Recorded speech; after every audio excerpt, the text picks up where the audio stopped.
আগুন কি ষড়যন্ত্র করে লাগানো হয়েছে কিনা, মানে লোক কেউ লাগাইছে নাকি নিজের থেকে চলছে, তাও তো এটা বলা যেতেছে না।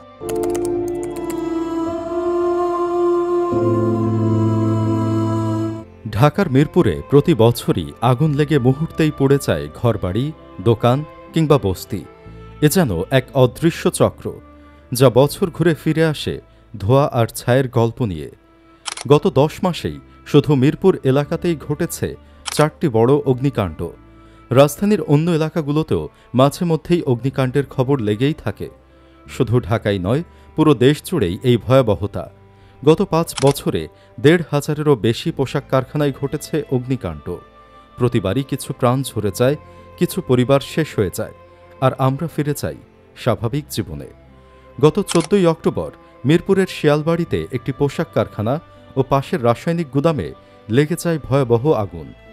28 ঘণ্টা পর নিয়ন্ত্রণে আসে আগুন। উদ্ধার হয় 16 জনের লাশ। মরদেহগুলোর এমন অবস্থা যে পরিচয় শনাক্তে করতে হয় ডিএনএ পরীক্ষা। যে রাসায়নিক গুদামে আগুন লেগেছিল সেটির কোনো বৈধ অনুমোদনই ছিল না। বিশেষজ্ঞদের মতে পোশাক কারখানায় অগ্নি নির্বাপন ব্যবস্থার উদাসীনতা, নির্মাণে বিধিমালা না মানা এবং এসব আগুনের ঘটনায় বিচার না হওয়ায় দুর্ঘটনা ঘটছে বারবার। ফায়ার সার্ভিস অ্যান্ড সিভিল ডিফেন্সের 2020 থেকে 2024 সালের বার্ষিক পরিসংখ্যান বলছে, পোশাক শিল্পে আগুনের ঘটনা এক বিরাট সংখ্যা হয়ে দাঁড়িয়েছে। 2020 সালে ঘটেছে 273টি অগ্নিকাণ্ড, 2021 সালে 275টি, 2022 সালে পোশাক কারখানায় অগ্নিকাণ্ড ঘটেছে 384টি, 2023 সালে সংখ্যা বেড়ে দাঁড়ায় 403টি, আর গত বছর 2024 সালে ঘটেছে 236টি ঘটনা। প্রতি বছরই এমন ঘটনা ঘটেই চলেছে, যাতে হারিয়ে যাচ্ছে শ্রমিকদের জীবন, তাদের স্বপ্ন। চলে যাওয়া মানুষগুলো হয়তো সমাজের সেই গুরুত্বপূর্ণ অংশ নন, যাদের মৃত্যুতে বিবৃতি বা জাতীয় শোক পালন করা হয়। মারা গেছেন নিম্নবিত্ত গার্মেন্টস শ্রমিক, যাদের ঘামেই চলে দেশের রপ্তানি, যাদের শ্রমে গড়ে ওঠে শিল্প। কিন্তু দুর্ভাগ্যজনকভাবে যাদের মৃত্যু সমাজের চোখে খুব একটা গুরুত্বপূর্ণ নয়। তাদের হাতে তৈরি পোশাক আমাদের গায়ে থাকে, কিন্তু তাদের মৃত্যু আমাদের মনে থাকে না। প্রশ্ন আসে, গরিবের মৃত্যুতে শোকের জন্য লাশের সংখ্যা কত বেশি হতে হয়? 16টি প্রাণ আগুনে পুড়ে নিভে গেল। তবুও এ সমাজে যেন এটি বড় কোনো ঘটনা নয়। বাবা ছাড়া বড় হওয়া 14 বছর বয়সী মেয়ে মাহিরা মাত্র 15 দিন আগে কারখানায় কাজ করতে শুরু করেছিলেন, তাও মাত্র 7,500 টাকায়।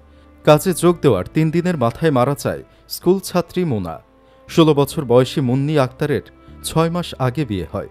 আর নববিবাহিত জয় রাজিয়া গত সপ্তাহে কারখানায় যোগ দিয়েছিলেন, তারাও আগুনে প্রাণ হারালেন। দুজনেরই বয়স 20-এরও কম। আমরা আটকে গেছি, বের হতে পারছি না। বাবার সঙ্গে এটাই ছিল রাজিয়ার শেষ কথা। কারখানার ভবনের ছাদের দরজা তালাবদ্ধ ছিল, এ কারণে শ্রমিকেরা কেউ ভবনের ছাদে উঠতে পারেননি। হতাহতের সংখ্যা বেশি হওয়ার এটি একটি বড় কারণ। এটি নিছক দুর্ঘটনা নয়, কাঠামোগত হত্যাকাণ্ড। তারপরও দেখা যায় না বাড়তি কোনো সতর্কতা। মিরপুরের আগুনের ধোঁয়া মিলিয়ে যাওয়ার আগেই জ্বলতে শুরু করে চট্টগ্রাম ইপিজেড। এরপর আগুন ধরে শাহজালাল বিমানবন্দরের কার্গো ভিলেজে।